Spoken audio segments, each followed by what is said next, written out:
Chapter 5, Shadows of the Past. In the heart of Darkhaven, a city mired in shadows and strangled by corruption, a young Dask clung to his mother's hand as they weaved through the crowded market square. The air reeked of desperation and fear, a reminder of the hardships endured by those who called this unforgiving place home. In the midst of the cacophony, a merchant's stall stood as a stark symbol of privilege, its wares a cruel juxtaposition to the outstretched hands of the hungry. The merchant, a portly figure with a covetous glint in his eyes, reveled in the misery of others. His laughter, dripping with disdain, rang out as he mercilessly haggled over the price of a meager loaf of bread. Dask's young fingers tightened around his mother's hand, his eyes wide with a mixture of fascination and indignation. Nearby, a frail woman dared to question the extortionate cost, only to be met with the brute force of the merchant's guards. The sickening sound of flesh meeting flesh echoed through the square as the woman was struck down. The merchant's cruel mirth filled the air, a sickening symphony that seemed to mock the suffering of the downtrodden. Amid the chaos and cruelty, Helen's presence provided a bastion of strength and hope for her son. Her gaze, unwavering yet sorrowful, met Dask's as if to convey an unspoken understanding. As they continued their journey through the market, Dask's heart swelled with a righteous fury. The merchant's laughter became an incessant echo in his mind, spurring a determination to challenge the very injustices that plagued their lives. The merchant's ill-gotten riches were no longer a source of envy, but a testament to the disparity that fueled their struggle. Days melted into months as Dask shadowed his mother's every move, absorbing her teachings like a sponge thirsty for knowledge. He observed her deliberate steps, the artful way she navigated the shadows, and the calculated decisions that allowed them to remain hidden in plain sight. She was his guiding star in the darkness, a figure of strength in a world that sought to break their spirit. The night finally came, a canvas painted in shades of obsidian, punctuated by the dim glow of lanterns. Dask watched with rapt attention as his mother worked the lock of their target, an establishment that reeked of exploitation.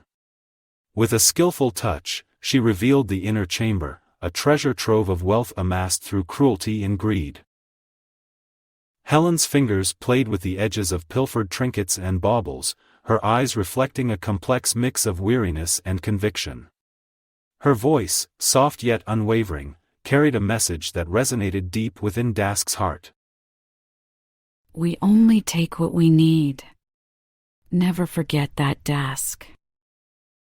Helen paused for a moment, staring at her son and envisioning what he may become. Unchecked greed whispers to the purest hearts, turning them into monsters with insatiable hunger. We resist, Dask. We take what we need, what our people need, and no more. In tandem, they selected items that would serve both as a means of retribution and a small measure of restitution. Their purpose was clear: to expose the hidden excesses of the privileged and redistribute a fraction of the ill-gotten wealth. Just as they were poised to leave, a figure emerged from the shadows, a merchant servant, his eyes haunted and voice laden with desperation. Please, for the love of mercy. My family, they are starving. A morsel, a coin, anything to ease their suffering. Helen's gaze held compassion. She left behind a pouch of coins, a glimmer of humanity within the city's darkness. As they faded into the night, their actions left a trail of kindness and hope, a counterbalance to a world that thrived on cruelty. Dask's memories of that fateful night remained vivid, a testament to his mother's resilience and the lessons she had instilled in him. As the memory of his time with his mother faded, Dask found himself back in the expansive chamber of Jareth's estate. The room was bathed in a soft, ethereal glow, the air filled with a palpable sense of anticipation. Jareth's intricate runes adorned the walls, casting a warm radiance that banished the shadows to the corners. Dask's gaze settled on the man his mother had referred to as a friend. Jareth's features were illuminated in the soft light, revealing the sharp lines of his face and the intensity of his gaze. The room's grandeur accentuated his presence, giving him an air of authority that was difficult to ignore.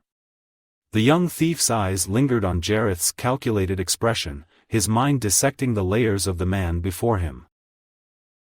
Beside him, his mother, Helen, exuded a cautious warmth. Her presence was a beacon of familiarity and reassurance in the midst of uncertainty. Dask's trust in her was unwavering, but the situation they were in and the man before them tugged at the edges of his skepticism. In the background, Vale's form wavered like a specter, the shifting shadows hinting at his elusive nature. The room's well-lit expanse seemed to intensify his enigmatic aura, making him a living embodiment of the mysteries that surrounded them. Breaking the silence, Jareth's voice resonated through the chamber, his words carrying the weight of revelations. I found a buyer for the Starlit Tear, he announced, his voice ringing with confidence. an ancient order, who seeks to unlock the secrets of the cosmos through its power. Helen's gaze remained steady, her brows furrowed in thought. Can we trust them? Can we truly believe that their motives align with ours? Jareth's lips curled into a knowing smile, his eyes dancing with secrets. Trust is a delicate thing, Helen. However, their pursuit of knowledge leads me to believe that the gem's power will be wielded responsibly. Dask's focus snapped back to the conversation at hand. The gem that had ignited this journey, now sought after by forces far beyond their own understanding.